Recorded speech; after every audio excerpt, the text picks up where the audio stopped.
اعوذ باللہ من الشیطان الرجیم، بسم اللہ الرحمن الرحیم۔ آج ہم مائیکروسافٹ آفس کی 5ویں کلاس سٹارٹ کریں گے۔ سٹارٹ کرنے سے پہلے چھوٹی سی ڈسکشن میں آپ کے ساتھ کرنا چاہتا ہوں۔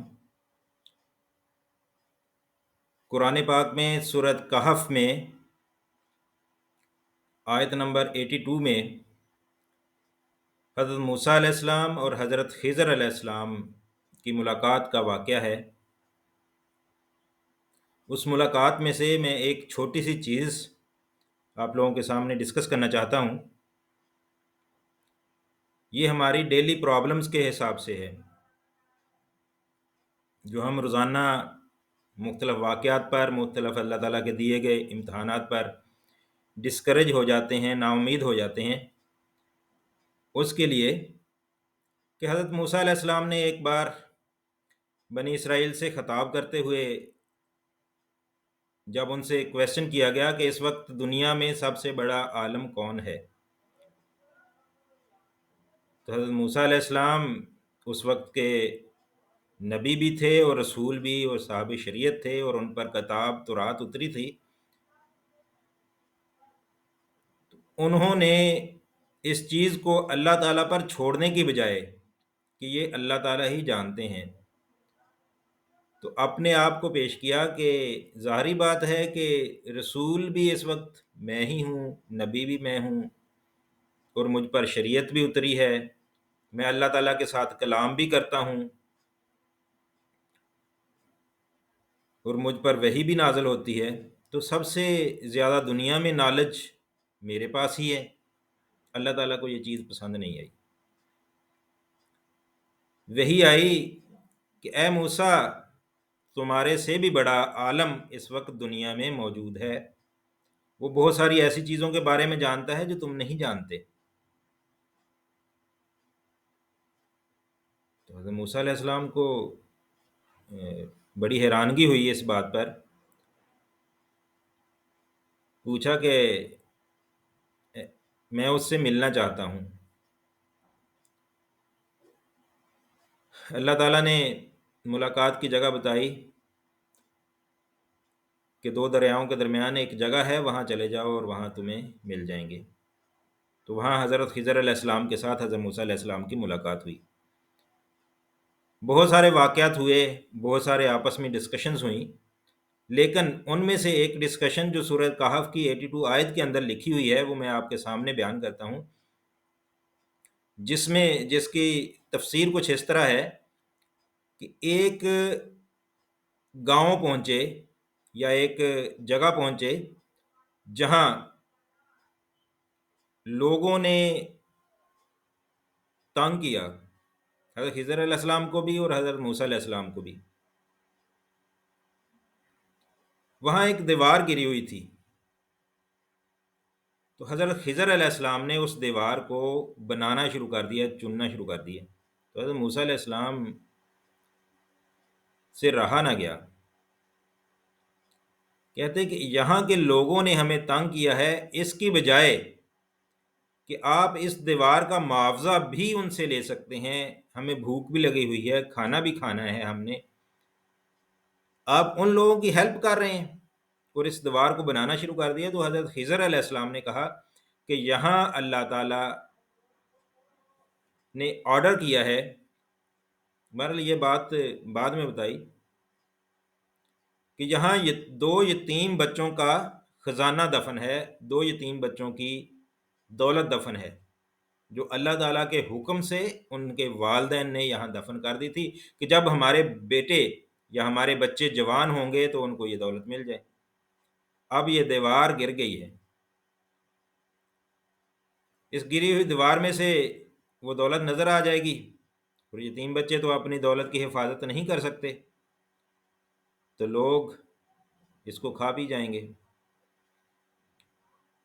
تو میں اللہ تعالیٰ کے حکم سے اس دیوار کو جو ہے نا وہ کھڑا کر رہا ہوں۔ جب ایک وقت آئے گا جب یہ بچے اتنے سٹرونگ ہو جائیں گے کہ اپنے آپ کو سنبھال سکیں اور اپنی والدین سے دی ہوئی دولت کو کور کر سکیں، اس کو سنبھال سکیں، تو اس وقت یہ دیوار گرے گی یا کسی اور طریقے سے یہ خزانہ ان کو مل جائے گا جو ان کا حق ہے۔ اب اس میں چھوٹی سی ایک بات کہنا چاہتا ہوں کہ وہ جو بچے تھے، کیا وہ اللہ تعالیٰ کے بہت زیادہ مقرب تھے، بہت زیادہ قریبی تھے، کہ ان بچوں کے لیے ہی اللہ تعالیٰ نے خضر علیہ السلام کو بھیجا؟ ان بچوں کی دولت کی حفاظت کے لیے اللہ تعالیٰ نے بھیجا؟ یا اس طرح ایک کشتی کا بھی واقعہ ہے کہ جس میں حضرت خضر علیہ السلام نے سوراخ صرف اس لیے کر دیا کہ وہ کشتی خراب نظر آئے، جو بادشاہ کے نمائندے کشتیوں کو پکڑ رہے ہیں تو وہ اس کشتی کو خراب دیکھ کر چھوڑ جائیں، اور اگلی بار کے لیے اس شخص کو پتہ چل جائے کہ ادھر تو زبردستی جو ہے نا وہ پکڑا جا رہا ہے، تو اپنی کشتی کو ٹھیک کرانے کے بعد وہ کسی اور راستے سے جو ہے وہ چلا جائے اور اپنی حفاظت کر لے۔ اس بار تو اسے پتہ نہیں ہے، یا وہ شخص جو کشتی والا تھا وہی اللہ تعالیٰ کا مقرب بندہ تھا کہ جس کی کشتی کی حفاظت کے لیے اللہ تعالیٰ نے خضر علیہ السلام کو بھیجا؟ یا جس بچے کو حضرت خضر علیہ السلام نے قتل کیا، کیا اس کے والدین ہی اللہ تعالیٰ کے اتنے پسندیدہ تھے، مقرب تھے، کہ ایک خراب بچہ ان کے نزدیک ہونے نہ پایا کہ اپنے والدین کی عزت کو وہ برباد کرے؟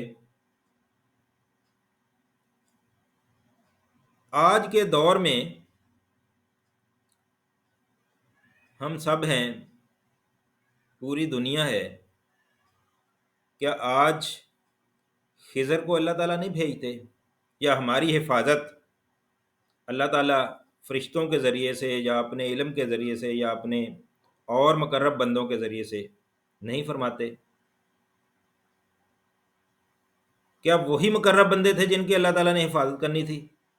وہ صرف ہمیں دکھانے کے لیے کہ جو کچھ بھی اس دنیا میں کر رہا ہے وہ اللہ تعالیٰ کرتے ہیں، جب بھی ہمیں کوئی پریشانی آتی ہے تو اللہ تعالیٰ ہمیں سنبھالتے ہیں۔ وہ چیزیں جو ہمیں نظر نہیں آ رہی، وقت کا رسول حضرت موسیٰ علیہ السلام بھی، ان کو بھی اگر پتہ نہیں چل رہا کہ یہ کام کس لیے ہو رہا ہے تو ہمیں کس طرح پتہ چلے گا؟ اللہ تعالیٰ ہم سب کی چیزوں کی حفاظت کر رہے ہیں، اسے بہتر پتہ ہے کہ اس کو یہ چیز میں نے اس وقت دینی ہے اور کس کو چیز کس وقت دینی ہے، کس پر انعامات کون سے کرنے ہیں اور کس پر انعامات کون سے کرنے ہیں، کس کو کس چیز کی ضرورت ہے اور کس کو نہیں ہے۔ ہماری ذمہ داری اس نالج کو حاصل کیے بغیر کہ اللہ تعالیٰ میری کب، کہاں اور کیسے اور کس کے ذریعے سے حفاظت کرتا ہے، میرے جان کی، میرے مال کی، جب مجھے ضرورت ہوگی جس چیز کی اللہ تعالیٰ مجھے بہم پہنچائے گا، میری جو ذمہ داری ہے علم حاصل کرنے میں وہ علم حاصل کروں، میری جو ذمہ داری ہے معاشرے میں اپنا کردار ادا کرنے میں اپنا کردار ادا کرتا رہوں، میری جو ذمہ داری ہے اپنی جان مال کے ساتھ اللہ تعالیٰ کے دین کے لیے میں اس کو پورا کرتا رہوں۔ وہ اس کی ذمہ داری ہے کہ وہ کس کے ذریعے سے پوری کرتا ہے، وہ خضر علیہ السلام کے ذریعے سے کرے، وہ فرشتوں کے ذریعے سے کرے، وہ اپنے مقرب بندوں کے ذریعے سے کرے، وہ جس کے ذریعے سے بھی کرے، وہ اس کی ذمہ داری ہے، وہ اپنی ذمہ داری انشاءاللہ پوری کرے گا۔ اور کسی کو اس معاملے میں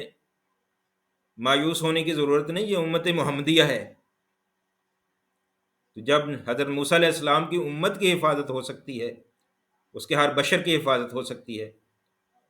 تو آج کے دور میں کیوں نہیں؟